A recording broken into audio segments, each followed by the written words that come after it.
So today is part one of a three-part series, and really the inspiration for today was the notion that most of the folks we interact with are very defensive and blue team minded. So we thought it would be really interesting to cherry pick a couple of the utilities that our red team guys, headed up by Adam Svoboda, use to gather recon and really weaponize your own environment to see if they can escalate privileges and move laterally. So that's really the core of today's presentation.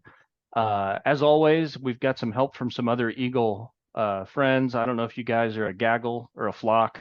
Let me know in the chat if you know the answer to that. But along with Adam, we've got Dustin Pasha. He's our lead on the blue team cybersecurity side and quite the expert in all things Azure. So hi, Dustin. And then we also have Patrick Mann. Not only is he a solutions architect, but he's an expert at backup and recovery and all the things you can do to harden your environment and improve your security posture there. Patrick's going to be helping me present the next two webinars, so you're going to see more of his pretty face. And then you got me, Brian Anderson. So in terms of what we're going to talk about today, obviously we couldn't boil the ocean. If you've ever loaded up Kali Linux and seen all the different utilities that a white hat or black hat hacker uses, it's quite a few. So what Adam did is he cherry picked a couple, and he's going to move through them and talk about how he does the recon and how he weaponizes the information at hand to really reach that ultimate goal of domain admin. And if I can pat Adam on the back, I've seen him reach domain admin in some environments where the customers tell me that it's not going to happen. So that should be pretty informative today. Throughout that, we'll talk about methods for securing Active Directory. Hopefully watching Adam show how he weaponizes his information is going to give you a lot better insight into what you need to do and how you can do it. And then we'll touch briefly on traps and deception, mostly as it relates to on-prem, because as I may or may not have mentioned in the second webinar, we're going to talk about traps and deception out in that identity and SaaS space. At a high level, it's really the notion that at Eagle, we take a lot of pride in following what we call design in depth. It's that notion that anytime you look at a new software solution, a new hardware solution, or even making a settings change in your environment, that is a distinct opportunity to improve your security posture and recoverability or degrade it, right? So when you're looking at something even as seemingly innocuous as a new host server, there are considerations that can improve your security posture. And really the only other thing I wanted to say on this slide is it's that notion that actually inspired Patrick and I to start working on a fourth webinar that will probably kind of book in nicely with these three. You know, starting 6 or 8 years ago, most of the customers we were talking to about cybersecurity, they were jack of all trades, master of none, you know, came up from the help desk to desktop to data center. That's where I came from, so I have a soft spot in my heart. But more and more, we're talking to folks that actually were educated in cybersecurity and maybe didn't go on that same journey. So we wanted to build a presentation that talks about all the things you can do outside of that core cybersecurity solution suite that will actually improve your security and harden your environment. So I think that'll be a great presentation as well. Patrick and I are almost done or haven't started. Right, Patrick? But Yeah, I would exactly. I would expect that sometime in the summer. So, as Brian mentioned, we're going to be looking at offensive tooling today, and I really wanted to pick a couple of my favorite tools that I use for some high-level reconnaissance. And when we do penetration testing, a large focus of my testing internally is on the Active Directory environment. So the two tools that I picked are Bloodhound, which is primarily aimed at on-premise Active Directory, and Road Tools, which is aimed at Azure, Microsoft 365. So we're going to be looking at some of the common attack pathways and really just very high level what makes these tools useful and how they stand out from how you might currently manage your AD environment. And then to close it out, we're going to tease a little bit talking about bolstering your defenses with traps and deception, which is what a subsequent presentation is going to be about. So a little bit about me. I'm the principal cybersecurity strategist at Eagle and lead penetration tester. So I think I've worked with a few of you.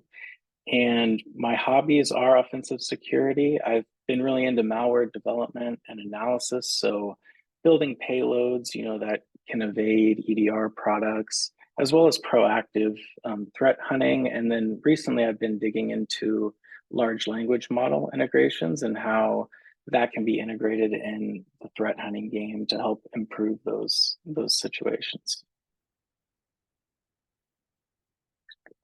So I'm a big believer in the phrase offense is the best defense. I think that really illustrates the idea that proactive measures can effectively safeguard against threats by keeping your adversaries off balance.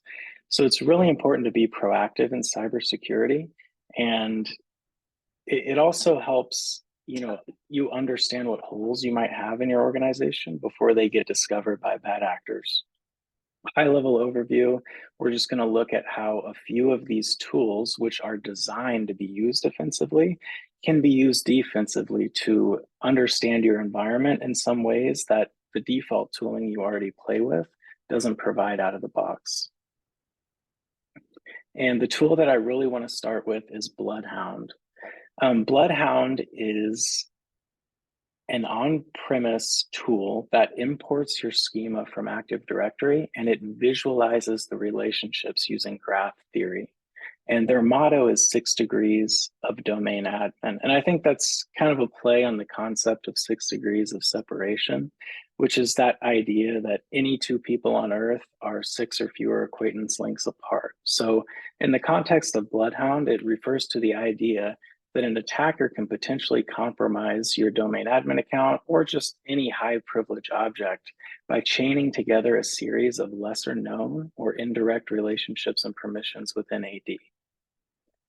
The thing that really sets Bloodhound apart is it's not just looking at that static schema and deriving direct relationships, it's calculating those indirect relationships, right? Sort of those permissions that may be applied to objects through a series of abstractions. Maybe that's a GPO or some inheritance through a group.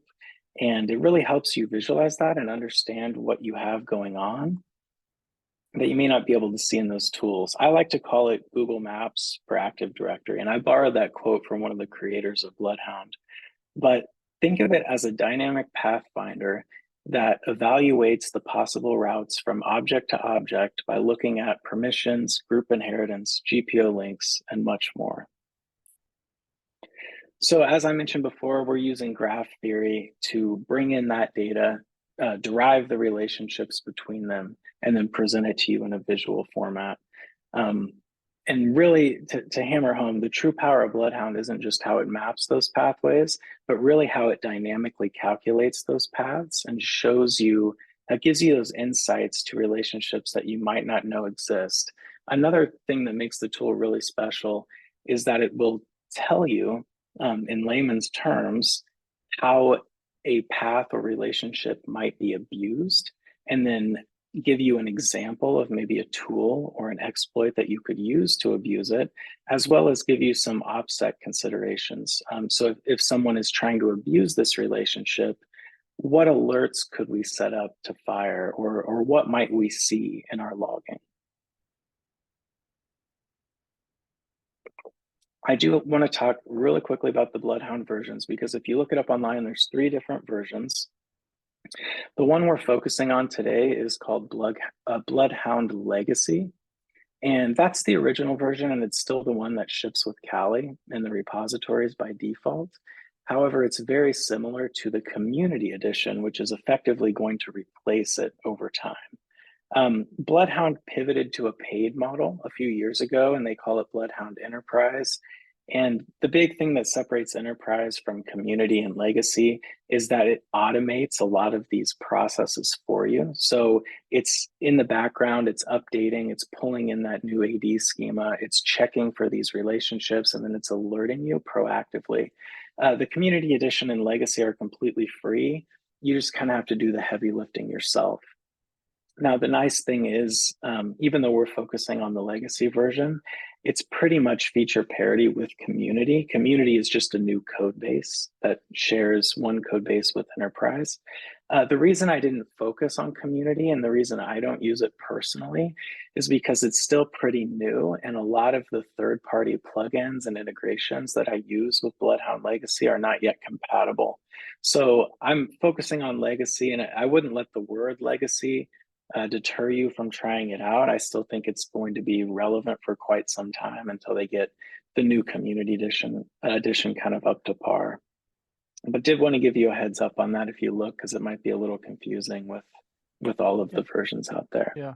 Hey, Adam, can I ask you a quick question? Sure. So if you were a business, would the enterprise version of Bloodhound be something that you might actually continually use? Would that be some of the benefits? Yeah, absolutely. So you deploy it and then it continuously monitors your environment and it continuously updates. So with the free versions of Bloodhound, you have to go through a short process to dump in the data. So you're not looking at live data in Bloodhound. It's a snapshot that you have to manually take and import. But with Enterprise, you get that automatic update, but then it also will generate alerts for you. And it's really kind of a full circle proactive product. I haven't used it personally. I think it looks really cool and definitely worth checking out, but I don't have any personal experience with it. All right, cool. Thanks. Yeah, so before we kind of dive into Bloodhound, I wanted to just spend a few minutes on kind of the state of on-premise Active Directory management. And I think, as small business sysadmins, we're all familiar with the tools that I have up here on the screen. Active Directory's complexity is kind of its strength, but also its Achilles heel. So you have your traditional tools like your AD users and computers dialog, which I imagine most of you probably spend your time in.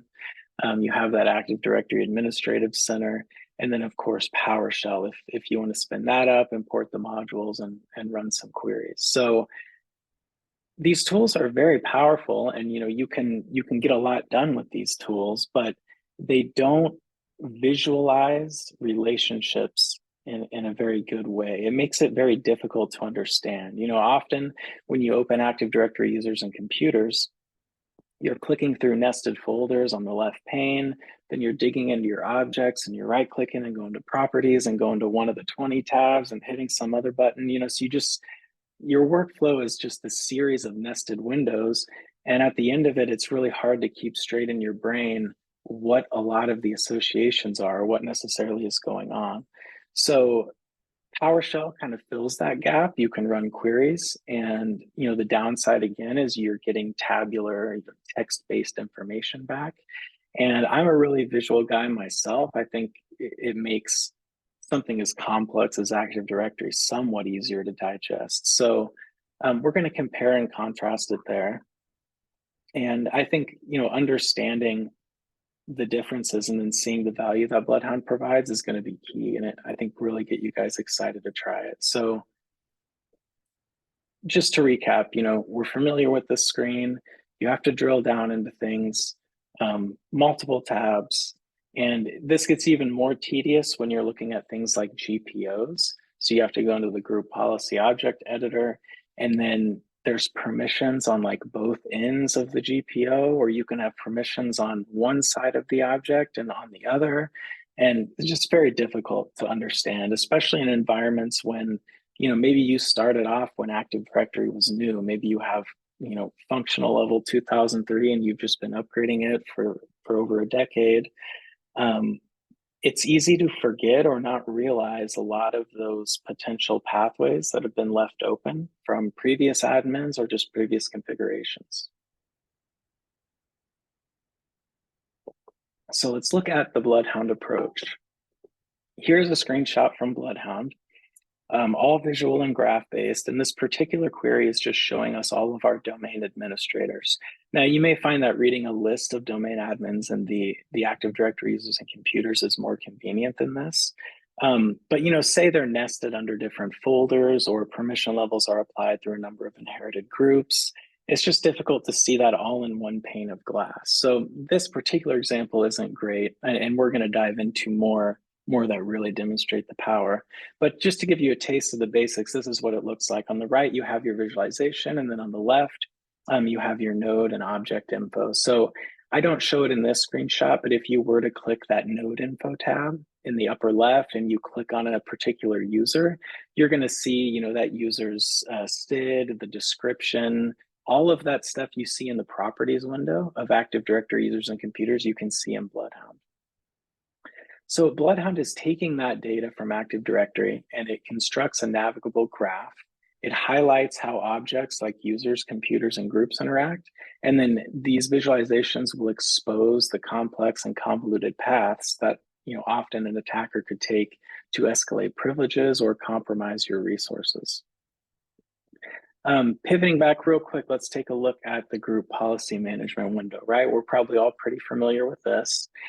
Here you can see that we have a policy called dodgy policy, and it's dodgy because if you look under the delegation, everyone in the domain users group has edit, delete, and modify on here.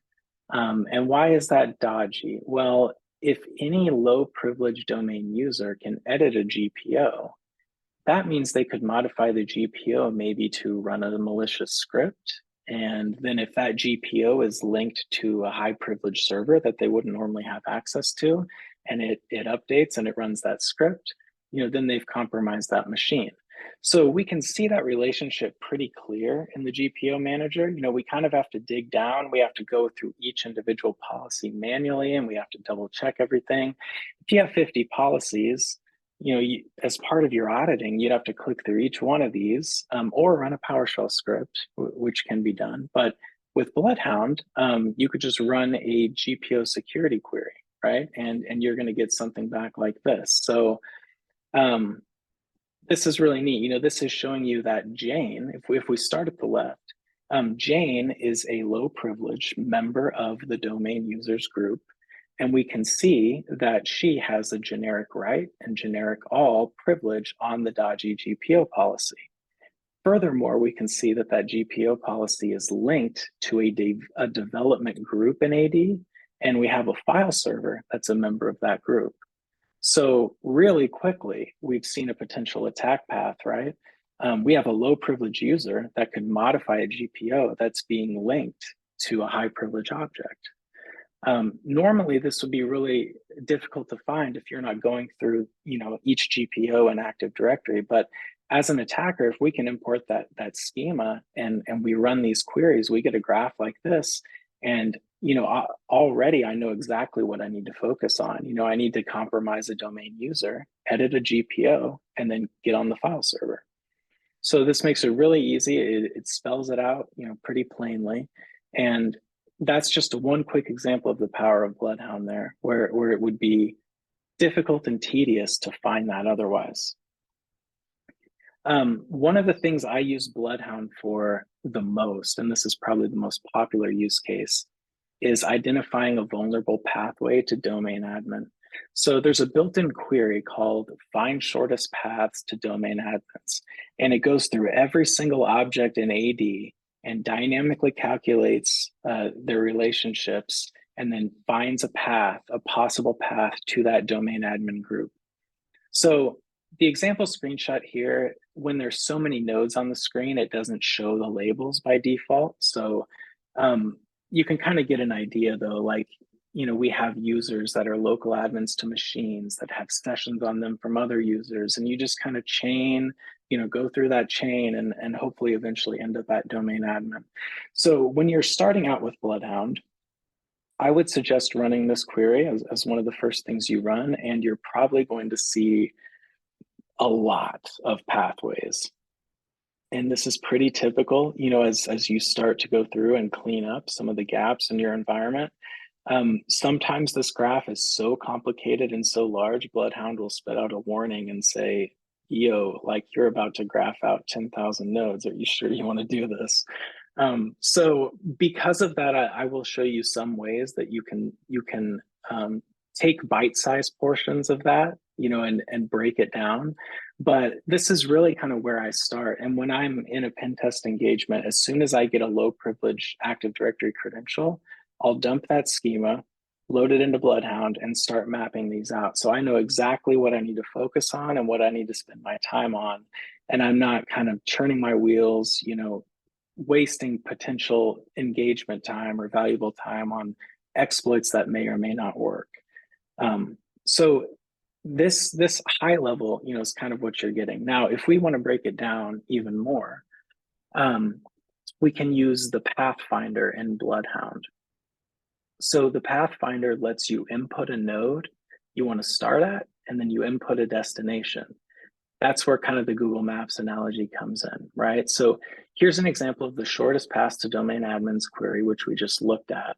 But if you look in this picture on the right, we are mapping it from this source machine to the domain admins group. So I'm asking Bloodhound, show me all the pathways from comp 00088 to my domain admins group. And it's coming back with all of this information.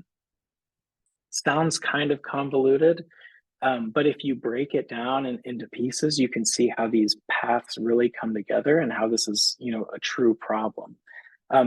Here, we can see that this account is a member of a group that has local admin rights on a machine, which has an active session on it from a domain administrator. So that means if an attacker were to compromise this computer or this user, because it's a member of this IT group, they can access this comp 00088 as a local admin.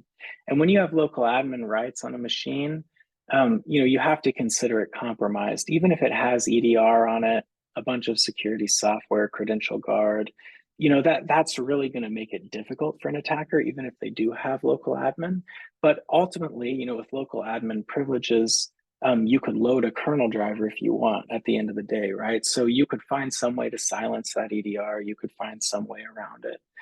So this is just highlighting that path that, hey, from this particular user or computer, through this local admin relationship that exists in AD between this group, they can access this computer with a local admin and steal the credentials of a domain admin out of memory. They could also dump the SAM database, dump the LSA secrets, really impersonate the credentials of the process. I mean, the options are almost endless at that point if you're on a box as a local admin. So this is a really cool way to highlight the potential attack paths in your environment and then show you like how wide open you are. Like as soon as we get down the chain to this particular group, you can see that this group is local admin to so many different computers, and all of these computers have active domain admin sessions on them. So already, if my attack doesn't work on one computer, I have like 10 others I can try. And so that's really opening a big hole in the environment there. Another thing I love to use Bloodhound for is mapping out active user sessions. And one of the most important things I like to look at is domain admins who are logged in to non-domain controllers. So, Microsoft will tell you that the only thing you should be using a domain admin account for is administrating high privilege domain objects or logging into domain controllers. And they're absolutely right about that. I know, a lot of people don't do that, and it's just kind of out of convenience or old practices. One example I like to give is, let's say your file server's screwing up and you need to get on it and troubleshoot. And it's just easier for you to RDP onto that file server as your domain admin account, so you don't have to deal with any crap, right? And then you get on it and you troubleshoot, and maybe you click the X button on the RDP window, but you don't actually go to start and sign out. Well, when you just click the X on RDP, it keeps that session open in the background, and those sessions will show up here. So in this sample query, we can see there's a lot of domain admins in the environment that have sessions on a lot of different machines, and these machines are not domain controllers, which probably implies that these machines are potentially accessible by lower privilege users or lower privilege objects. The has session relationship does not always mean it's remote desktop, right? This could be PowerShell remoting, WinRM, DCOM, There could be a service running on that machine as a domain admin. It's really, but at the end of the day, to an attacker, it doesn't really matter what type of session it is, because if there is a session there, if I can get on any one of those machines on the left, there's a very good chance I can steal that session, whether it's impersonating the token or dumping the NTLM hash from LSAS and pivoting to other machines. So this is a great way to just quickly get an idea of, hey, what is my exposure right now? How many of my domain admins are logged into things that they shouldn't be? And one thing I commonly recommend is, it is a process change. You have to kind of break that idea of using domain admin to troubleshoot and switch to using local admin accounts instead. But also, you can implement GPOs that will time out these sessions. So you could have a GPO that says, hey, if I have an active session open from a domain admin and it's been idle for 5 minutes, then let's kill it. And I think that's a really powerful thing to have, because a lot of the time they're forgotten sessions or sessions that are accidentally left open when they shouldn't be.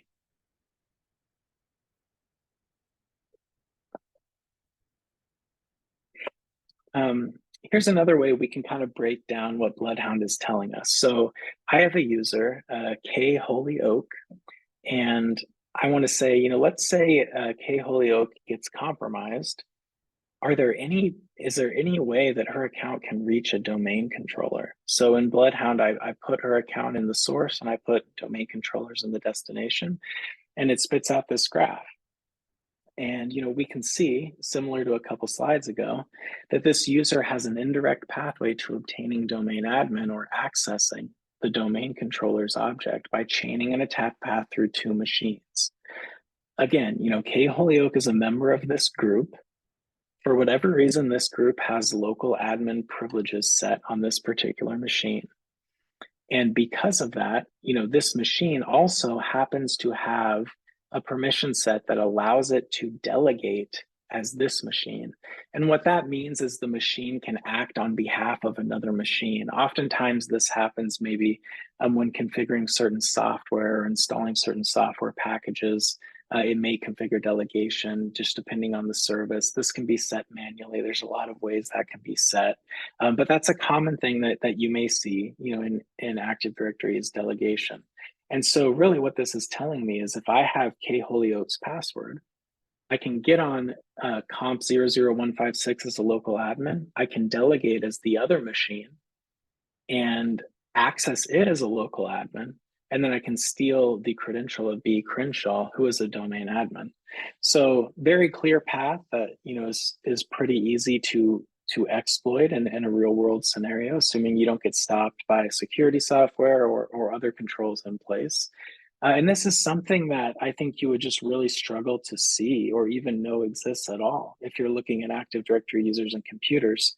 The amount of nested objects and properties windows you would have to click in, you'd have to look at the properties of K Holyoke to find out what group she's in, or the group, and vice versa, and then look up look on the computer to find the local admin relationship, and then look on the computer object to see what it's delegated to or service principal. It's a nightmare, So Bloodhound really simplifies this. It makes it a lot easier to understand. I already went over this in the previous slide. I forgot I had this one, but just breaking down the path, right? So again, this is sort of how that attack path would work, how we would get from K Holyoke to potentially accessing a domain controller object. And the cool thing about Bloodhound is its ability to educate you on things, right? So say you don't know what allowed to delegate means, and you see this in Bloodhound and you're confused. You're like, well, what does that mean? You can right click on those relationships and go to info, and Bloodhound will tell you as best as it can, what that privilege means or how that relationship works. So, here it's telling you this computer has a constrained delegation privilege. So it's allowed to authenticate as any user to a specific service, right? So we can act on behalf of another object when we can delegate. And then if you want to know how you can abuse it, you can click on the Windows Abuse tab. And this is going to show you, hey, there's this tool, Rubius, that you can use. This is an open source tool on GitHub. And here's some example syntax if you wanted to exploit it. This is also good for threat hunters or people writing defenses. If you wanted to, let's say this exists in your environment, but you can't remove this relationship because it's business critical, or there's some reason, you can't get rid of it, but you're concerned about it being exploited. This also gives you, a place to start researching, or an example where you can look up, does my EDR detect Rubius? How do I make a custom rule to detect a command like this? And there's plenty of other software you can use, not just Rubius, but Bloodhound kind of picks the most popular, the most relevant generally. Same for the Windows abuse tab. You have a Linux abuse tab, and then you have the OPSEC tab, which shows, lets you know as an attacker, hey, if you're going to exploit this, here's what you need to watch out for so you don't get caught, right? So it's really approaching it from both angles, and that's really what makes Bloodhound so valuable. And here again, this is just me clicking on has session. So what does has session mean? Let's go to the help, and it's just explaining. When you log into a computer, credentials are probably left in memory or in an active process, and that can be stolen. And so that's really kind of the high level breakdown of Bloodhound. And then I wanted to touch up on a couple things. Let me check the time here. How are we doing? Oh, okay. So a couple things real quick, how you get data into Bloodhound. The default official way is by going to their website and downloading the SharpHound tool. And this tool is generally ran from the machine that's already joined to a domain. A lot of people will run it on a domain controller because ideally, if you're using Bloodhound defensively, you want to run it as a domain. You don't want to run Bloodhound itself as domain admin, but you want to run the data collector as a domain admin so it can get you all of the data. Oftentimes, if you just run it as a low privilege user, you're not going to be able to enumerate active user sessions and some other things just due to privilege issues with low level objects.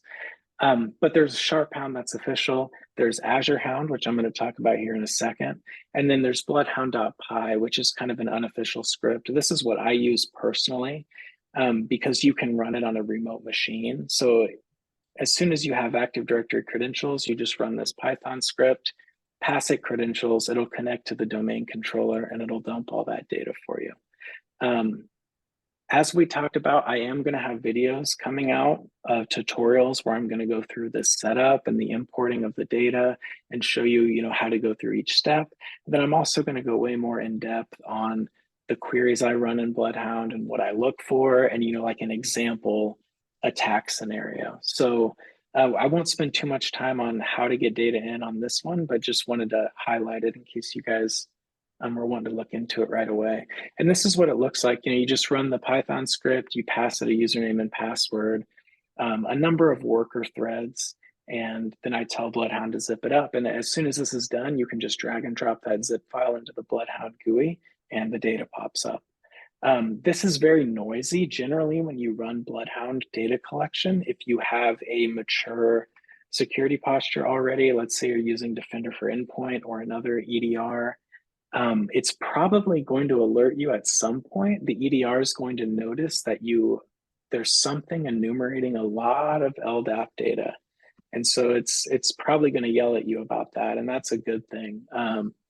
But this does generate a lot of data because not only is Bloodhound dumping the AD schema, but it's also going to go through and try to probe every machine that it finds an AD over the SMB port to understand what users are logged into it.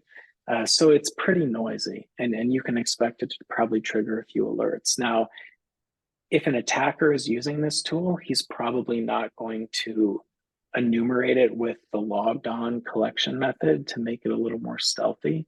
So there are ways you can run it to try to avoid that noise, but you obviously get a lot less data. And so it's a little less useful. Hey, Adam, I have a question about that. Yeah. I've read lots about how much noise Bloodhound can generate, but I've also read that there are like built-in command line flags that can throttle its collection to try to get it below a certain threshold. Is that accurate? I think there are. I haven't used that personally, but that does sound right. I mean, you can also set, the worker amount, and then the big thing that I've noticed is the collection method. So, up in my slide there, you see where it says collection method all logged on. That's the most noisy because you're collecting all of the data, and then that logged on flag is telling Bloodhound to manually probe every machine. And so that's generating, an authentication connection to every machine over SMB, and then it's enumerating the users. So this is a very noisy collection method. This is what I would do if I was using it defensively, though, because you want to get as much data as you can, so you have the best vantage point. But yeah, as an attacker, you can tweak and tune Bloodhound quite a bit to reduce that noise. So that's definitely something that I know a lot of bad actors will focus on. If you're being super stealthy, right, like you're some nation state actor, you're probably not going to use Bloodhound at all, to be honest. You're probably doing manual LDAP queries with like LDAP search or something like that, because you know exactly what you want to query and exactly what you want to look for. Whereas for a pen test, I try to be as noisy as possible because I really want as much information as I can get. I also wanted to test and make sure that you're picking it up if you have security products in place. But really, it's about getting as much as I can and giving you that good vantage point and educationally providing you with as much as I can. So we get value out of that time boxed engagement. It's hard to cover everything in 5 days, and on average, these bad actors are in your network for months. They're taking their sweet time. I only have 5 days on average, so I try to just blast everything I can and get as much as I can. So I don't spend a lot of time tuning it in that way. But you're absolutely right. I'm almost positive there's a lot of different ways you could tweak that. Yeah, so they're just more surgical. Makes sense. Exactly. Yeah. I mean, and it's all open source too. So you could dive into the code and tweak a few things and make it even more stealthy, kind of get rid of those signatures and stuff like that. I did want to highlight Bloodhound also supports Azure AD. So, we were focusing heavily on on-prem. It does support Azure. You just use that Azure Hound tool and it works exactly the same way. You do have to, the queries are different for Azure because it's kind of a different structure. But in general, fundamentally, it works the same way. With that in mind, before we wrap up here, I wanted to touch base a little bit on Azure security. So we're going to talk more about this in subsequent presentations, but highlighting, what are the common Azure attack vectors that I see when I'm doing a pen test. I normally start with credential stuffing. This is highly effective. The majority of clients that I'm able to breach through Azure or 365 is done through credential stuffing. Token theft is a big thing. That's often done through phishing emails that proxy, the legitimate Microsoft 365 login, maybe through a tool like EvilGenX, excuse me. And then, once we have credentials, we're looking at multi-factor auth. Maybe you don't have it at all, which is great for us. But if you do have it enabled, how is it enabled? Is it enforced by a conditional access policy that we could bypass if we change the device we're on or change our location? Or are we able to bypass MFA if we use a legacy protocol like SMTP or ActiveSync to dump your email and exchange data? So there's a lot of stuff you have to consider when configuring Azure. And out of the box, taking it back to my first slide, insecure by default. That's the unfortunate reality, that we're in with on-prem products, especially. These products ship in a way where they prioritize convenience over security. And so you have to think of everything as insecure by default. Even if you spin up a brand new Windows server, brand new Windows server, Windows updates, and you deploy a new AD environment, it's shipping with so many insecure defaults. Someone could own that, in minutes. When we're talking about protocol level things like LLM&R and DHCP-v6. So we got to think of things as insecure by default and focus on being proactive. So giving you that, touching base on that with Azure, I want to talk about a tool that I use to assess Azure security that's different than Bloodhound, and it's called Road Tools. So Azure Hound with Bloodhound is a great way to visualize those pathways. But Road Tools lets you visualize all of your Azure specific things. So not only your users, groups, and devices, but it helps you understand your conditional access policies, service principals, and application permissions all in a single pane of glass. So where I get the value out of this is, I'm not an Azure guy. I don't, I'm not an Azure admin. I haven't gone through Azure training. I know how to break things in Azure. I know how to poke holes in Azure and do pen tests on Azure, but I'm not familiar with the portals, right? And they change the portals all the time on me. And so I'm not in there regularly enough as an admin to know where to look. So a tool like Road Tools really brings everything I care about security wise into one pane of glass and makes it super easy to digest. And the layout is very basic and just something I will highly recommend for people wanting to assess their AD security as part of your auditing. So very useful because, again, like with Bloodhound, you can run these tools as a low privilege user account. And I think that's what you should start off doing. You want to run them as an administrative account so you get that vantage point, but you want to run them as a low privilege account too, so you understand what your low privilege users can see, so you know what could happen when they get compromised.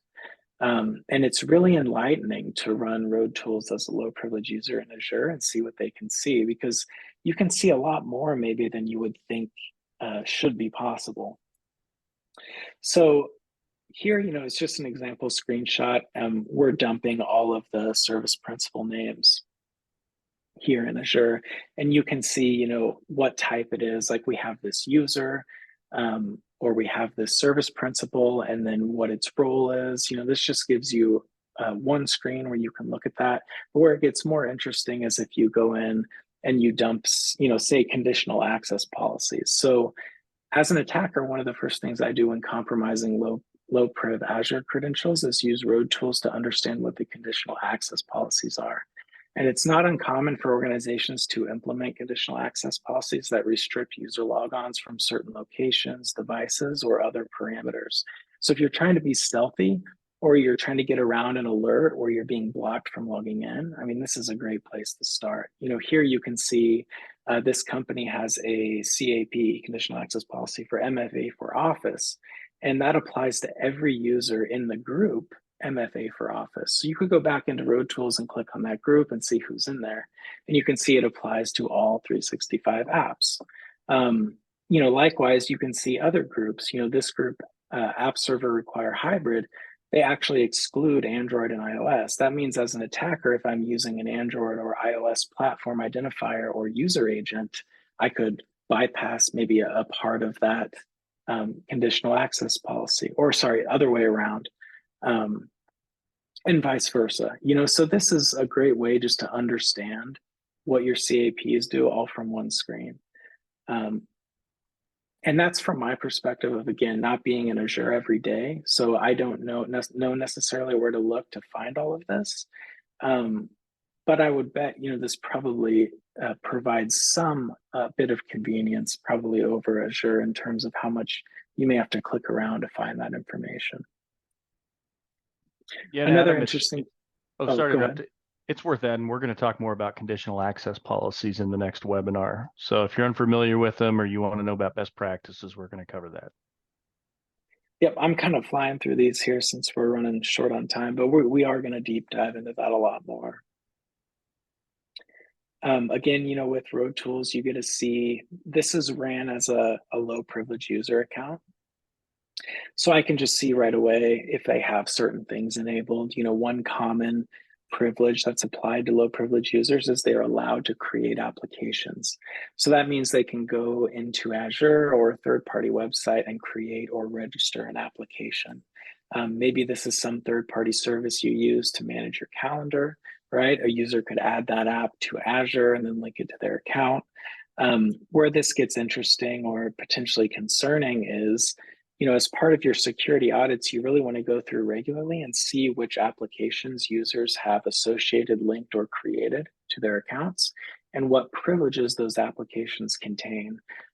One common one that I see on a lot of clients, again, is there's a lot of third-party tools out there that manage calendars or help with scheduling.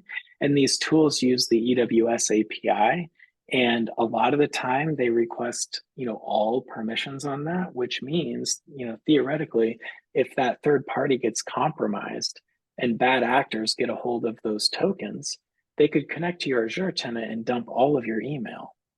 So a lot of the times apps or app devs will request egregious permissions that they don't need, but they request more than they need just to, for convenience sake. So here's a great way. Road Tools gives you that single pane of glass where you can look at, hey, this is the app, these are the permissions, and you can click into it even further and see who it's linked to, who registered it, etc. And really good to have as part of your regular auditing, not only for that purpose, but also just to check and see what's out there. A lot of times bad actors will abuse that as a backdoor. So let's say I compromise one of your low privilege users.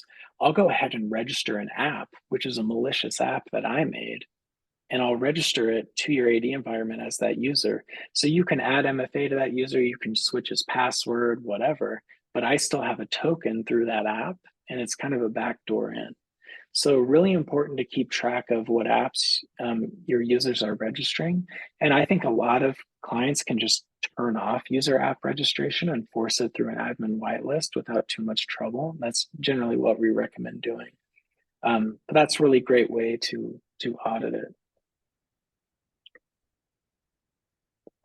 And then kind of last thing here, we are going to spend much more time talking about traps and deception. But I do want to highlight this. I talk about this service all the time, and I think most people here have probably heard of it, but if you haven't, strongly suggest checking it out, canarytokens.org. Really what this is you can use this website to generate a variety of these honeypot tokens, and it's just bait. You're placing bait throughout your environment, and then as soon as someone takes the bait, you get a notification. So one example here is maybe I have an accounting folder on a file share. I could use Canary tokens to generate an Excel document that I name employee salaries or employee bonuses, that spreadsheet or something, right? And I'll drop it in that folder, knowing that the people who really know about that know that it's not legitimate. But if there's a bad actor in my network or just some employee snooping around where he shouldn't be, maybe he doesn't have the right permission set, anytime that file is clicked, it will trigger and send you an email.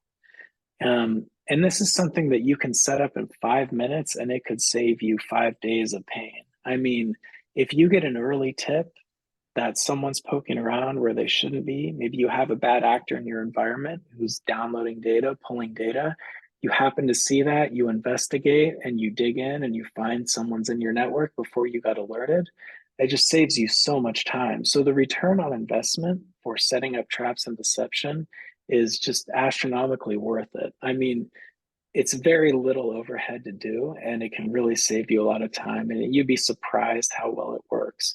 So I included just a few examples here of what you can do. You'll come into Canary tokens, you'll generate a web bug URL token. It's going to spit you out a URL. And then you feed that back into it when you want to generate the other tokens, right? So here I have a token, it gave me a fake Excel file. Anytime someone opens that, I get an email saying, hey, your token triggered. And then it gives me this description that you put this, on the account share. And so you kind of know where to look into it.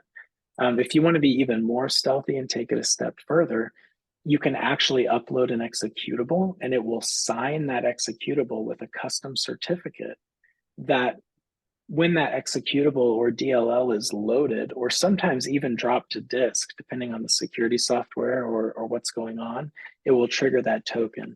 So this is useful, I think, for companies who do maybe their own development. Maybe you have a software development repo, you have your own software, or you really want to make sure that something is secure. You can add a custom Canary token certificate, and it's going to put that token in the URL of the authority information access. And so when you run that executable in Windows, Smart Screen or other security software, they reach out to that security certificate URL to test and see if it's valid, it's going to trigger that token. Of course, if you don't want to upload your executable to their website, they have a Python script on their GitHub where you can do this offline. So you don't have to provide them with anything sensitive. But you can get really crazy with it. You can keep it simple. It's just a really cool free service. Then you can set up, some basic traps and get a lot of value out of it. Yeah, I would second that. Even at your house, I've got 3 or 4 in my personal, documents folder, and it just makes me feel a little bit better that no one's in my environment because they're not opening passwords.txt, right? Yeah. Yeah. And I mean, that's the first thing you go for. When I'm on pen tests, I'll find documents and I'm like, I wonder if this is a token. It's just like, you never know, but people are going to open those for sure. So a couple more of these are very high level. We'll go in more depth later, like we said. But another thing you can do that's very basic is create a domain admin account in AD. Give it a legit name, set a secure, randomized, very long password. Give it a very secure password. And then in the description field, maybe put password is password or something dumb, right? So let's say a bad actor's in your environment and maybe they're using Bloodhound or another tool. If they dump that schema, they're going to go through and look at all of your users and they're going to look at that description field because people put juicy information in the description field and they have for years. And I think a lot of people don't know the lowest of low privilege user in AD can read descriptions for all user objects. So if you're putting passwords or anything sensitive in that field, I mean, it's free game. And so one of the first things attackers check for is there anything in that field? If it's not a password, maybe it's something else interesting. So if you have an account like that, that's kind of bait, maybe the attacker will be like, okay, I'm not going to take the bait. But if they do, they're going to try to log in, right? And the password in the description field is obviously going to be fake. So it's going to trigger an invalid login. But if you're monitoring that account and you see someone try to log into that account, you're like, hey, who's poking around, right? It kind of gives you lights a fire under you to go dig into that and figure out who is poking around, and maybe it could save you a lot of pain. So something that's just stupid simple to do, and could save you a lot of time. Outside of that, things that we'll go more in depth into are, actual honeypots. So much more extensive forms of deception. DNS sinkholes. These are like you can create fake DNS entries like domain controller 6.domain, whatever, right? And then if a bad actor tries to access it, it's going to trigger you as soon as that's resolved. Or you could take it a step further, and there's open source software to do this, but there's a really cool product that we like at Eagle called ThreatWise, which will actually fully emulate real devices on the network. So, it will emulate a security camera, completely legitimate, like one-to-one with what the real software looks like. The login works, it shows fake video. You can port scan it and it shows, ports and services. And so tools like that are really valuable and interesting to look into and consider, because if you spin up enough of these traps, if someone gets in your environment and they start poking around, they start doing port scanning, you're going to get tipped off very quickly. And so again, it's really about getting that vantage point, getting that information, using these offensive tools in a way that you can bolster your proactive defenses. And I think these tools are just extremely valuable for defenders, even though they're really pitched and designed for offensive security professionals. So that's really, recapping all that I had. And again, look for those subsequent videos. I'm going to go into much more depth on Bloodhound. I'll do one on Rogue Tools as well. I get a lot of questions on those. And so I thought I would just film kind of a full tutorial on that, and you guys can follow along. And then if you're lucky enough to win one of the drop boxes, most of this is going to be preloaded on there for you, along with some example data. So you can kind of dive right in. And then a quick teaser of what we have coming in the next episode, which I'm really excited about. We're going to spend a lot more time looking at Azure 365. And there's just a lot of A lot of clients have functionality or features that they're paying for in Azure that are not configured, and maybe they don't know about. And aside from that, just basic Azure security stuff that can save you a lot of headaches. So looking into those conditional access policies that we talked about, making sure you modernize and harden your MFA, you're up to standard on that. Legacy protocols are disabled. And then kind of diving into Microsoft's own threat deception. So they have their own product. It's not like ThreatWise, as I mentioned, but it's cool in a different way. It generates malicious telemetry that's fake, and kind of tries to bait attackers in the environment into thinking, maybe there's network activity that's going on that they can abuse, or there's fake accounts on the network chatting and they're going to try to brute force one. It tips you off. And then, of course, deep dives into auditing, admin rules, how you manage your break glass account, and looking at laps again, which is something I didn't talk about in this presentation, but I hinted at it, right? The idea of not using domain admin accounts to manage machines, but using their local admin password, and avoiding that pitfall that a lot of organizations have fallen into, where machines share the same local admin password because they're probably deployed from a template like a VM, or people set up a new machine and then they join it to the domain and they always manage it from the domain, and so that local admin account is the same as everything else. And really, the problem with that in a nutshell is you compromise one machine, you dump its local admin cred, bang, your lateral movement could be unlimited on what other machines you could access. So that's a really important one to focus on.